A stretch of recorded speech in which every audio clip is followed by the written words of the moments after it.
بسم اللہ الرحمن الرحیم۔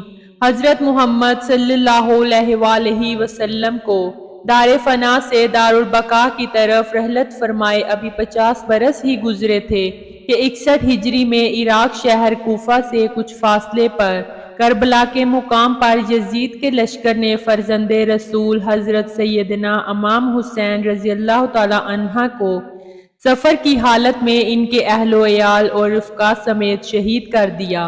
خلافت راشدہ کا 30 سالہ دور حضرت امام حسن رضی اللہ تعالی عنہ پر مکمل ہو چکا تھا اور پھر بادشاہت کی ابتدا حضرت امیر معاویہ رضی اللہ تعالی عنہ سے ہوئی۔ جب 60 ہجری میں حضرت سیدنا امیر معاویہ رضی اللہ تعالی عنہ کا انتقال ہوا اور یزید ان کا جانشین بنا تب تحت حکومت پر بیٹھتے ہی کے لیے سب سے اہم مسئلہ حضرت سیدنا امام حسین رضی اللہ تعالی عنہ، حضرت سیدنا عبداللہ بن زبیر اور حضرت سیدنا عبداللہ بن عمر سے بیعت لینے کا تھا، کیونکہ ان حضرات نے یزید کو امیر معاویہ کا ولی عہد تسلیم نہیں کیا تھا۔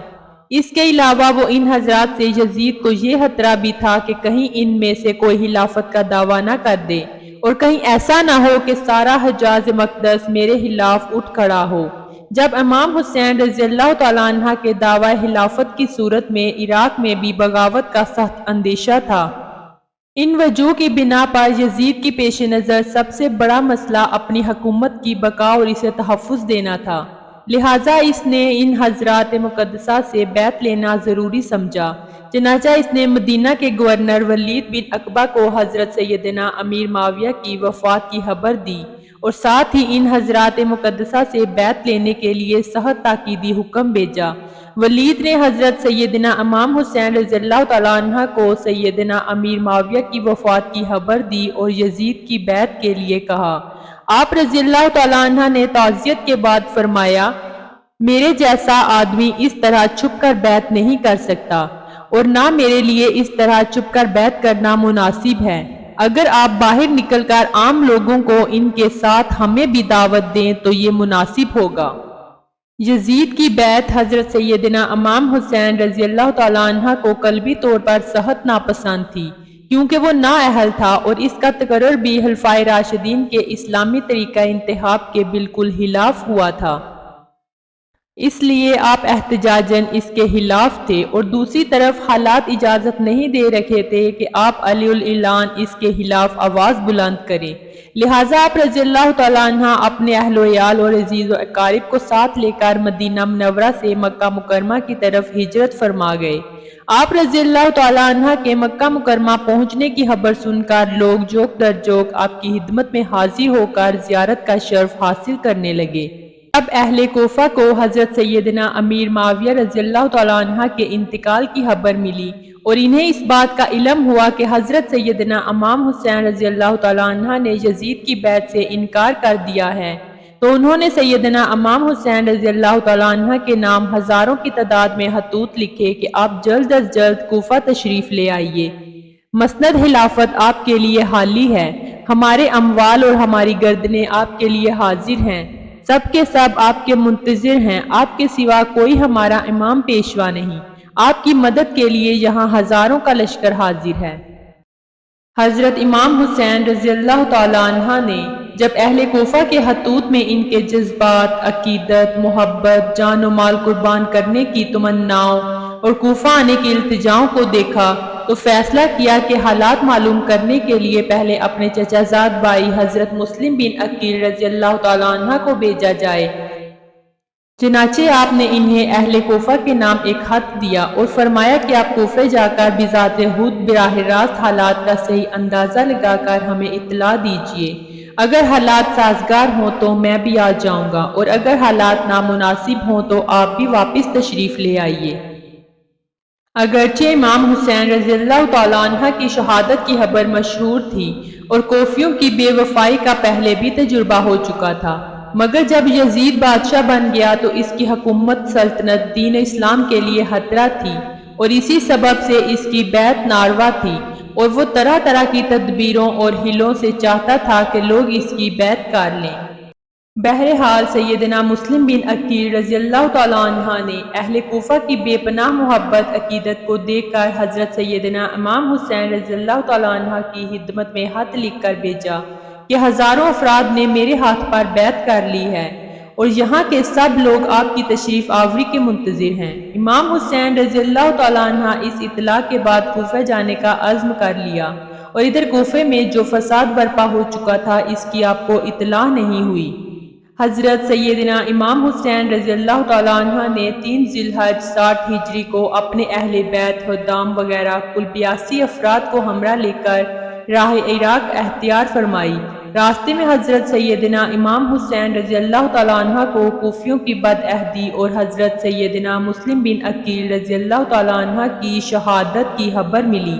ایک بار آپ رضی اللہ تعالیٰ عنہ نے بھی واپسی کا قصد فرمایا، لیکن پھر گفتگو کے بعد یہی طے پایا کہ سفر جاری رکھا جائے اور واپسی کا خیال ترک کر دیا جائے۔ حضرت سیدنا امام رضی اللہ تعالیٰ عنہ نے بھی اس رائے سے اتفاق کیا اور قافلہ آگے چل دیا، یہاں تک کہ حضرت سیدنا امام رضی اللہ تعالیٰ عنہ نے کربلا میں نزول فرمایا۔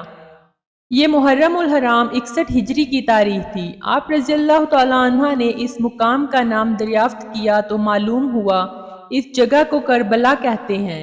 حضرت سیدنا امام حسین رضی اللہ تعالیٰ عنہ کربلا سے واقف تھے اور آپ کو معلوم تھا کہ کربلا ہی وہ جگہ ہے جہاں اہل بیت اور رسالت کو راہ حق میں اپنے خون کی ندیاں بہانی ہوں گی۔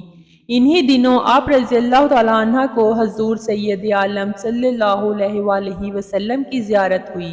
حضور علیہ الصلوۃ والسلام نے آپ کو شہادت کی خبر دی اور آپ کے سینہ مبارک پر دست اقدس رکھ کر دعا فرمائی، اے اللہ حسین کو صبر و اجر عطا فرما۔ پھر ابن زیاد نے حضرت سیدنا امام حسین رضی اللہ تعالیٰ عنہ کو ایک خط لکھ بھیجا کہ یزید کی بیعت کر لیجئے۔ جب وہ خط آپ رضی اللہ تعالیٰ عنہ کے پاس پہنچا، آپ نے اسے پڑھ کر پھینک دیا اور خط لانے والے قاصد سے فرمایا کہ اس وقت میرے پاس اس کا کوئی جواب نہیں۔ یہ سن کر ابن زیاد کا غصہ بڑھ اٹھا۔ اس نے لوگوں کو جمع کیا، فوجیں تیار کی اور ان کا سپہ سالار عمر بن سعد کو بنایا جو ملک رے کا والی تھا۔ اولاً اس نے پہلو تہی سے کام لیا۔ اس پر ابن زیاد نے کہا کہ یا تو لڑنے کے لیے تیار ہو جا یا پھر رے کی حکومت چھوڑ کر گھر بیٹھ جا۔ عمر بن سعد 22,000 سوار اور پیادہ لشکر لے کر نواسہ رسول حضرت امام حسین رضی اللہ تعالیٰ عنہ سے لڑنے چل پڑا، یہاں تک کہ یہ لوگ دریائے فرات کے کنارے پر قابض ہو کر قافلہ سیدنا امام حسین رضی اللہ تعالیٰ عنہ اور پانی کے درمیان حائل ہو گئے۔ یہاں یہ کارروائی ہوئی کہ سب خیمے ایک دوسرے کے قریب کر دیے گئے۔ سیدنا امام رضی اللہ تعالیٰ عنہ اپنے اہل اور ساتھیوں سے فرما رہے ہیں کہ صبح دشمن سے ہمارا مقابلہ ہے۔ میں نے بہوشی تم سب کو اجازت دی، ابھی رات باقی ہے، جہاں جگہ پاؤ چلے جاؤ اور ایک ایک شخص میرے اہل بیت میں سے ایک ایک کو ساتھ لے جاؤ، اللہ عز و جل تم کو جزائے خیر دے۔ دیہات و بلا میں متفرق ہو جاؤ یہاں تک کہ اللہ بلا ڈالے، دشمن جب مجھے پائیں گے تمہارا پیچھا نہیں کریں گے۔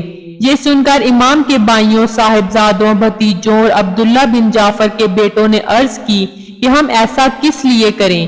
اس لیے کہ آپ رضی اللہ تعالیٰ عنہ کے بعد زندہ رہیں، اللہ عز و جل ہمیں وہ دن نہ دکھائے کہ آپ نہ ہوں اور ہم زندہ رہیں۔ یہاں تک کہ ابن سعد نے اپنے لشکر کے ساتھ امام حسین رضی اللہ تعالیٰ عنہ اور آپ کے رفقا پر حملہ کر دیا۔ تقریباً 50 سے زائد افراد شہید ہو گئے اور بالآخر امام حسین رضی اللہ تعالیٰ عنہ کو بھی بڑی بے دردی کے ساتھ شہید کر دیا گیا۔ یزید بن معاویہ وہ بدبخت شخص ہے جس کے پیشانی پر اہل بیت رضی اللہ تعالیٰ عنہ کے بے گناہ قتل کا سیاہ داغ ہے۔ یہی وہ شخص ہے جس پر ہر زمانے میں پوری دنیا اسلام ملامت کرتی رہے گی اور قیامت تک اس کا نام حقارت سے لیا جائے گا۔ اگر آپ کو ہماری یہ ویڈیو اچھی لگے تو پلیز سبسکرائب کر دیجئے گا اور اپنی رائے کا اظہار کمنٹ باکس میں ضرور کیجئے گا تاکہ ہر آنے والی ویڈیو سب سے پہلے آپ تک جائے۔